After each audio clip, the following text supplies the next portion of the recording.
लाडक्या बहिणींना चक्क वॉशरूम साठी द्यावे लागतात पैसे. कराड एसटी स्टँड मधील धक्कादायक प्रकार. कराड एसटी स्टँड मधील शौचालयामध्ये चक्क वॉशरूमला जाण्यासाठी महिलांकडून पैसे घेतले जातात आणि तेही अडवणूक करून.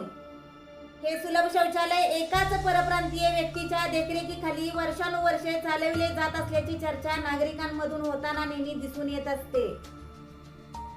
सामाजिक कार्यात नेहमी अग्रेसर असणारे महाराष्ट्र नवनिर्माण सेनेचे दादासाहेब शिंगण यांच्या निदर्शनास आज सकाळी ही बाब आल्यानंतर त्यांनी आक्रमक होऊन अडवणूक करून पैसे घेणाऱ्या जाब विचारून खडसावले व महिलांकडून अडवणूक करून जबरदस्तीने पैसे घेण्याचा प्रकार त्वरित न थांबविल्यास मनसे स्टाईलने आंदोलन करून संबंधितावर गुन्हे दाखल करण्याचा दिला इशारा.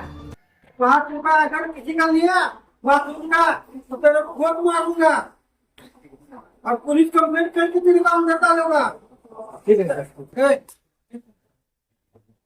मी आपल्या कराडच्या कॅडमध्ये आलोय आणि कराडच्या कॅडमध्ये आल्यानंतर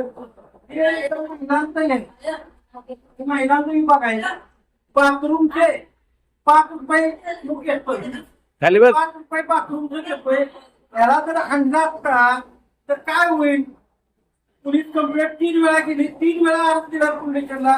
एकदा पोलीस यांना मिळाले दिसते का? तर महिलांनी एवढा प्रवास 50-60 किलोमीटर करून येतं आणि इथं बाथरूमचे पैसे महिलांचे गेले. महिला मोफत आहे की मला नाही गेले. सर नाही पैसा घेऊन या.